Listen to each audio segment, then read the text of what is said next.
Durham is probably getting known more as being a foodies type town.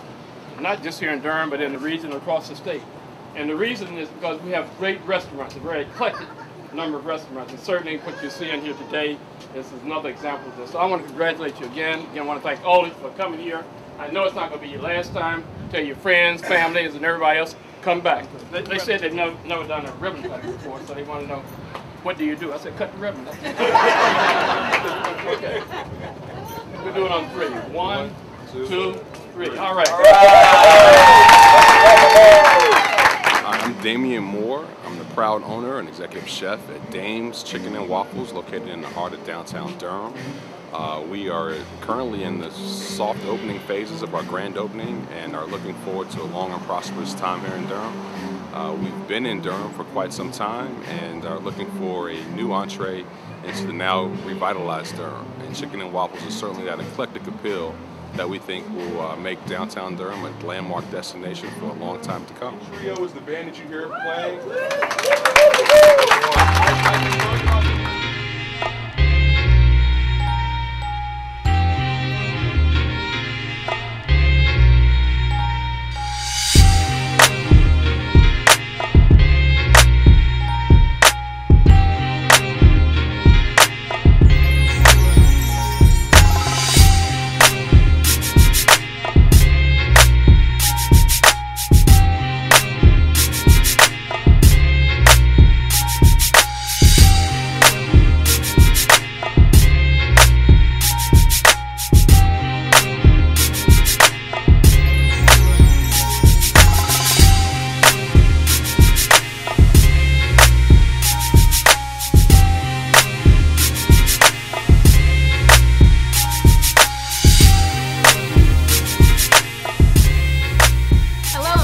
This week's B&Z World Report. I am your host, Angela Ray, where we will discuss global topics and events from around the world. We're at the grand opening of Dame's Chicken and Waffles, and I can't wait to go inside and get a sample. But first, we're going to start with our first story, which comes to us from the News to Know section of brandnews.com. And on his Twitter account, Scholar Me asked the question, has hip-hop had an adverse effect on the young? Well, of course, hip-hop is always debated, whether it's in the news, on television, or even in newspapers. And so when he posed the question, he got lots of feedback from fellow followers. One follower said, it's not the culture. Some of the people, maybe.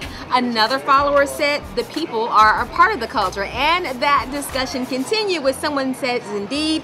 So, if anything, blame the people, not the culture. Now, if you want to check out more about this discussion on has hip-hop affected our young, again, this comes from the Brand News to Know section of our website.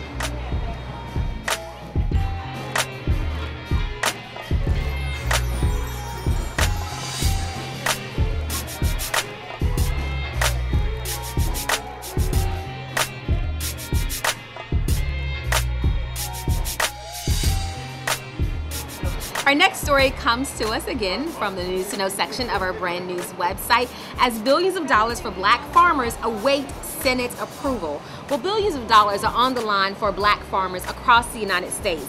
A lawsuit alleging years of discrimination has been settled.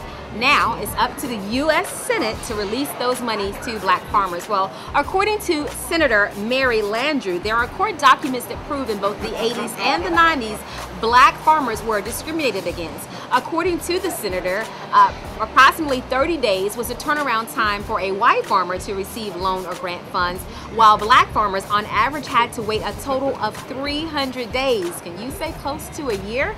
Now we're going to go to Team Brand News for the special report with Troy Lewis and the 2010 National Poetry Awards.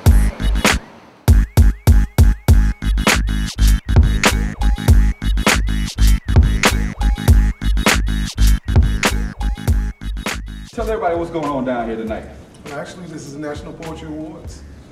This is where they actually celebrate many awards from across the country for all of the works that they do, whether it be spoken word, poetry, written word. I want to go back. I want to be old school. I want to live old school. I want to go back, way back to the old school. And tell them that they were cool. I use my poetry not only to entertain and to educate, but I use my poetry to heal people.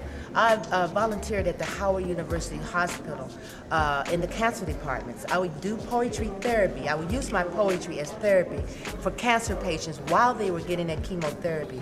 I did that for 5 years. I go to the nursing homes, and what I do is to get people to talk. If they can't talk about the pain and what they're going through with the disease that's going on in their body, I get them to write about it because it's a release, and when you release, that speeds up the healing process in a person. That's what she like. I ain't swagger, like a marine site. I'm fly. In summertime, I roam freely. I'm the king. I'm looking for a queen bee. Brothers in the hood like it's... My name is Troy Lewis. I'm the founder of the National Poetry Awards right here in Raleigh, North Carolina, which is going on right now. What inspired me to do National Poetry Awards, honestly, I was really tired. I needed to bring poets and spoken word artists all across America under one roof. I do this, and I did this for the love of the art. It ain't for the fame, it ain't for the money, it's for the people.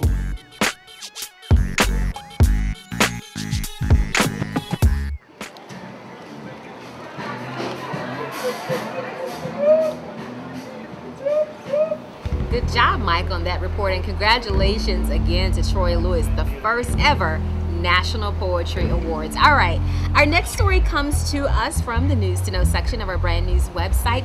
New Jersey leads the nation in graduation rates for African American males.